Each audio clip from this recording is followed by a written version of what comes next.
Hello and welcome back to Star Citizen. My name is Evenlease, and today on 10 Minutes More or Less Ship Review, right behind me, the RSI ZEUS Mark II CL. Let's go ahead and take a look.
Alright, welcome back to another review, and before we get started, I just want to say thank you everybody that has joined me on the Patreon in support of me and this channel. It is truly amazing, and I couldn't be more grateful. If you do want to support me in the Patreon, just look at the link down below. Otherwise, there are 7 spots at the Tier 4 category, and someone took one of those spots, and they said, hey, have your son choose the ship for me to review for this month. And guess what? He chose a ship. It'll be reviewed tomorrow, and he's going to help me with that. So again, thank you so much. You're truly amazing. And my son was just like lit up like a Christmas tree. The fact that you chose him to, choose that ship. So again, thank you. And thank you to all my supporters. I'm seriously the most grateful person. So thank you so much. It really means a lot. Now, with that, let's go ahead and take a look at the Robert Space Industries ZEUS Mark II Clipper, the cargo variant of the ZEUS series of ships. Now, it's a complicated little beauty, and I say it is a beauty because it is quite an amazing looking ship from the exterior to the interior, and its price point is interesting. It's starting at $175 on the Pledge Store with an in-game price of $6,804,000 aUEC. Now, throughout this review, I will be comparing these stats to a number of ships from the C1 Spirit, the Freelancer, and the Cutlass Black, because that's typically around the area that this ship is compared due to its size and capabilities. Now, this ship does have a width of 34.3 meters and a length of 45.5 meters, as well as a height of 7 meters. Now, all that is a little give and take. It might be just a little off in an area, but that's okay. It's about the right size for this ship. Now, it does have a 10-minute and 40-second claim time, or if you were to expedite that, it is 2 minutes and 40 seconds. Definitely pretty good if you get destroyed for some reason, getting back out there to do some cargo, or potentially pick a fight with someone, even though I don't think this is the ship for that. You can definitely get out there in just under 3 minutes, which is fantastic. Now, the pilot does have some firepower to it, not the greatest amount, but it does have a little bit, sitting at about 510 damage per second overall due to the 2 size 4 aUEC 12 laser cannons. If you were to ask me, I would go ahead and replace those guns with attritions if you're doing PvE, and if you think you're going to be out there potentially doing PvP, I would go with something along the lines of a CF type style weapon, just so you can have some laser repeater action and not worrying about, ammo or just missing your shots with laser cannons, because when you miss your shots, you're pretty much dead. Now, you do have a remote turret that a co-pilot, gunner, can control, giving you a total of 342 DPS on that turret as well, due to the 2 size 3 CF337 Panthers. Now, that's definitely not a terrible amount, but the firing angle of those guns, not the greatest, so that's something to consider. The pilot also has 8 size 2 Dominator 2 missiles, which is actually quite surprising, just for the fact that this is the freight or cargo version of the ZEUS series of of ships, which you would never really expect to have a barrage of missiles, but you do have 8 size 2 Dominator 2s, which can still do quite a bit of damage if they hit their target. Now, outside of that, this ship does have 3 size 2 shield generators, giving you a total of 15,300 bubble shield, which is actually really good, and it allows you to stay in the air just a bit longer until you can hopefully jump out to safety.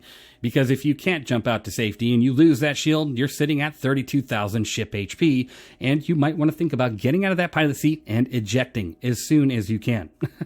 Now, your top speed is 200 SCM with a 400 forward boost and a 210 backwards boost with a top nav speed of 1,000.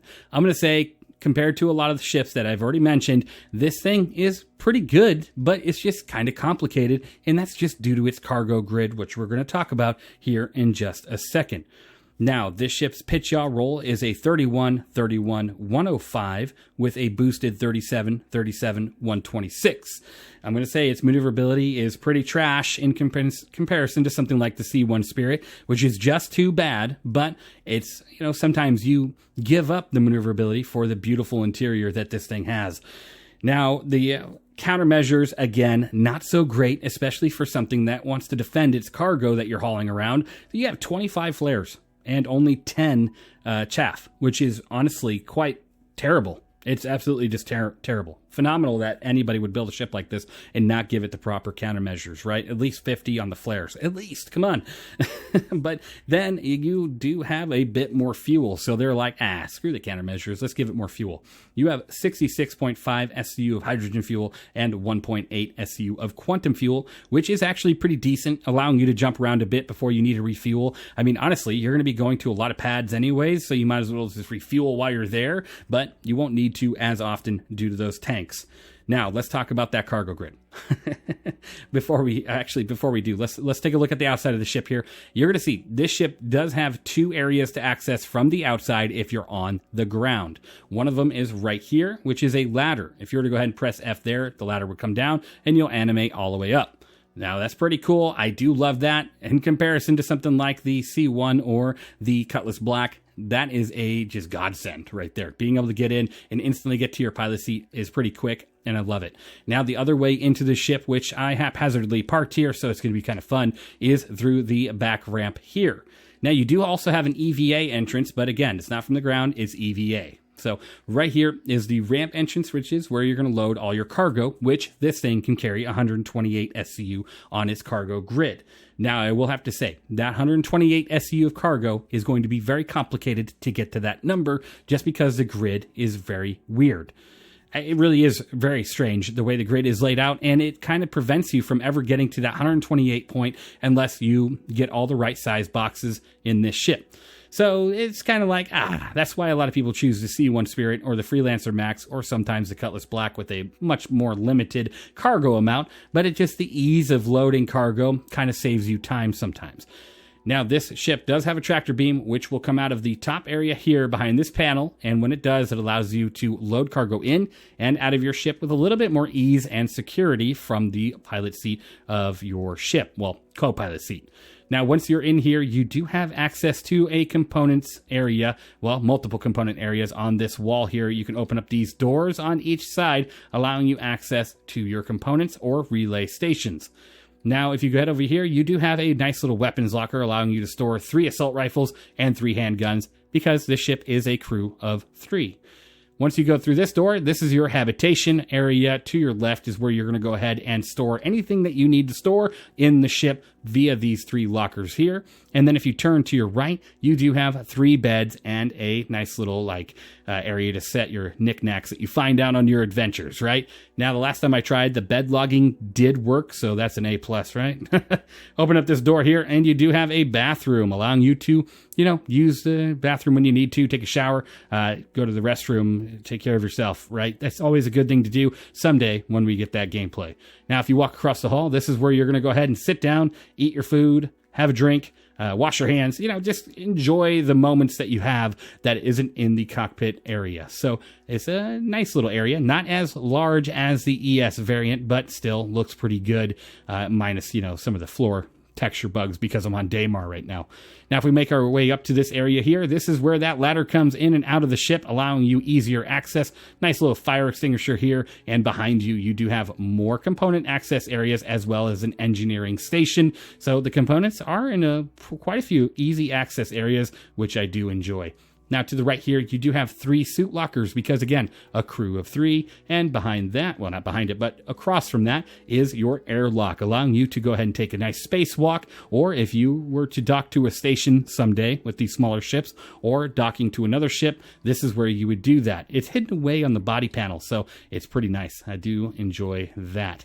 Now make your way through this final door here, and this is the cockpit area where you have a couple more components on the left, as well as a much bigger weapons locker right over across from there. You have an area to put a railgun, 3 rifles, and 3 handguns. It just looks phenomenal, and I think I just want to load this thing up and take it out on an adventure, just like I did in the beginning days of Pyro. If anybody remember those streams, I think Pico's still looking for me, so something to be careful about. Now, over here to the left is your gunner seat. Over here to the right is your co-pilot seat, and straight ahead is your pilot seat. The gunner seat obviously controls the remote turret below, which I'll show you just a second here, the firing angle, as well as the co-pilot seat controls the remote turret for the tractor beam, giving you a pretty decent look at the cargo coming in and out. We'll go ahead and hop into this seat really quick so I can show you what that looks like, and then I'll go ahead and get in the air and show you what the gunner seat looks like when it comes to its firing angle. Now, when you enter this here, as you can see, it's got a pretty good rotation, and then if you wanted to load cargo in, you would go ahead and just grab what you need and bring it on up the ramp. Sometimes it can be a little bit of a struggle, but most of the times it's a nice, accessible tractor beam, which is pretty cool. Now I'm going to go ahead and get into the pilot seat and lift off. Now when I do this, I'm going to go ahead and hop out of the pilot seat and show you what the gunner seat looks like. And you'll get a quick look at the cockpit view here. And all right, looking good. Let's go ahead and bring up that landing gear. Okay, perfect. Now that we are airborne, let's go ahead and stop right here, and we'll hop out of the seat and show you what that gunner view looks like really quick before I give you my review score and end the review. A little bit over 10 minutes again, I swear. I just can't help myself. It's so nice looking out all these beautiful ships. It's just going to be over 10 minutes for most of the time. But I will say, it is 10 minutes more or less, so it's to be expected. Now, when we're here, we go ahead and enter that remote turret, and as you can see, it's got a great underbelly shot of anything that could be crawling underneath you, from spiders to arrows or gladiuses. But the second they get above you, you have a big problem because you're no longer able to take those targets out. So that's something to consider as a pilot of this ship. If you have a gunner, just make sure you're rolling a lot because they won't be able to hit anything above you. Now, my score for this ship, just due to the fact that there are some areas that need improvement, or the fact that it's just not going to compare in some of those areas to other ships, is a 77 out of 100. And that's because its firepower, given the fact that it only has 2 guns, it's a little bit lacking, and its maneuverability, not that great either. Its countermeasures are definitely lacking, and that cargo grid can be a bit complicated. Let me know what you think of the Zeus CL down in the comments below. Have you stayed with this ship, or did you go back to the C1 Spirit, the Freelancer Max, the Cutlass Black? Let me know what you prefer out there in the verse, because I'm truly interested. I mean, this is just such a phenomenal looking ship inside and out. Just the fact that it's just not as popular as some people thought it would have been, right? Well, thank you guys for watching. I really hope you enjoyed, and I'll see you all in the next one.